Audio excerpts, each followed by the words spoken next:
Hello, everybody. Hi. So you decided to click this video because you didn't want to watch us talk about movies for 3 hours. That's fair. You're wrong, but that's okay.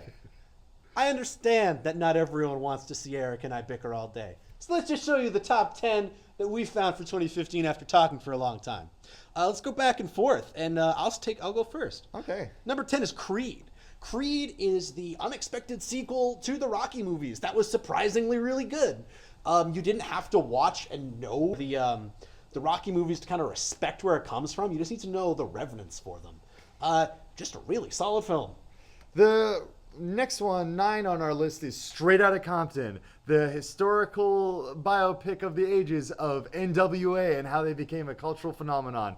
While this movie has a slightly weak third act, overall it does a very good job of delving into the characters and expressing the world as it was at the time when gangster rap came into popularity. With great cinematography, very good casting, and very good directing, Straight Outta Compton deserves its number 9 spot on our list by far. Number 8 is Mad Max Fury Road, a movie that no one really kind of saw being as big as it was. The Mad Max films were always kind of a niche thing. And then this one came out with a AAA budget and style that really blew people away. The world building was fantastic. The style was crazy, and the action was top bar. A standard story and a little bit of a point baddie nature kept it being much higher, but it definitely deserves its number 8 place. Right above Mad Max is Kingsman. Kingsman is the James Bond movie that we deserve but didn't need or want or whatever for this year. Very great return to form for the more quirky spy movies. It has fantastic action, almost on par with some of the best action scenes that we've seen probably in the last 3 years. It sticks to its style very well. It's charming, lighthearted, but also very adult in nature. And I think the follow-through is what really holds its place here at number 7 on our list. It is number 7. Yep. Number 7. Number 6 is Room. Room is the movie to go into blind.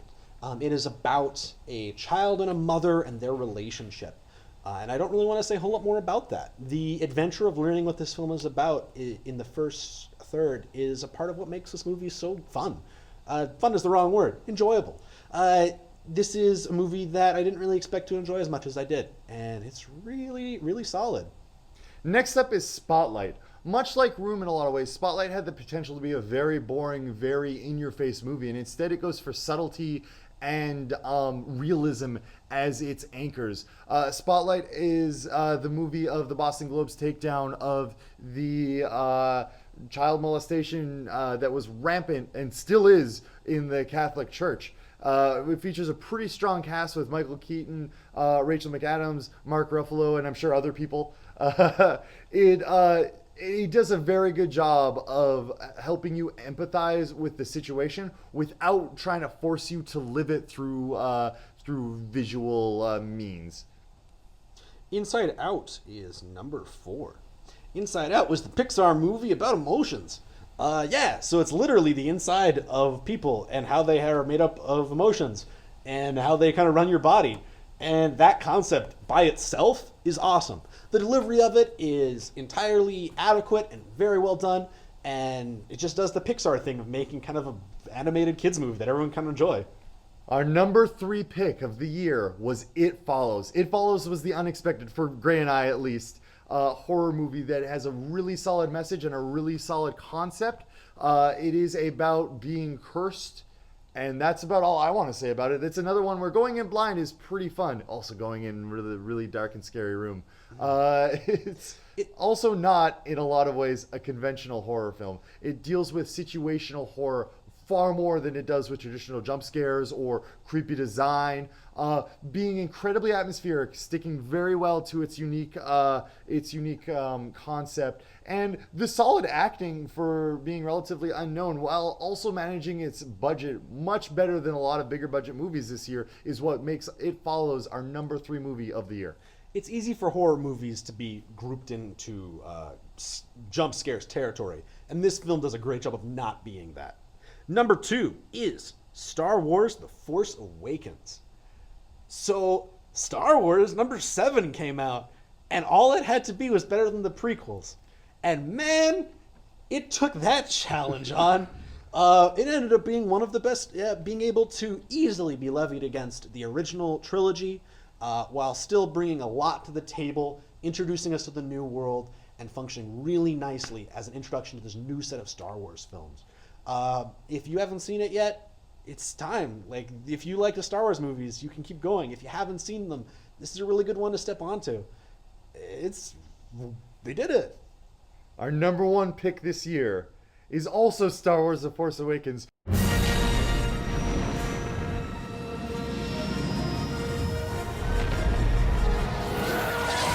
With a fantastic villain and a great acknowledgement of the past, while also setting up the trilogy to be possibly even better than the originals. Star Wars The Force Awakens!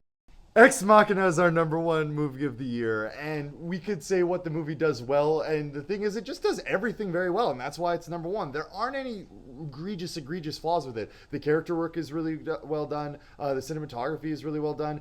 In short, it's a movie about a man who is selected to do a Turing test against a robot to see if her AI passes into the consciousness realm, can be mistaken for an actual sentient entity. And it tackles philosophical topics while staying very true to the characters, while keeping very much in tone with the world that it sets up. It's a visual masterpiece. It's a narrative masterpiece. I think it's an acting masterpiece. Ex Machina is the best movie of last year, and so was Star Wars.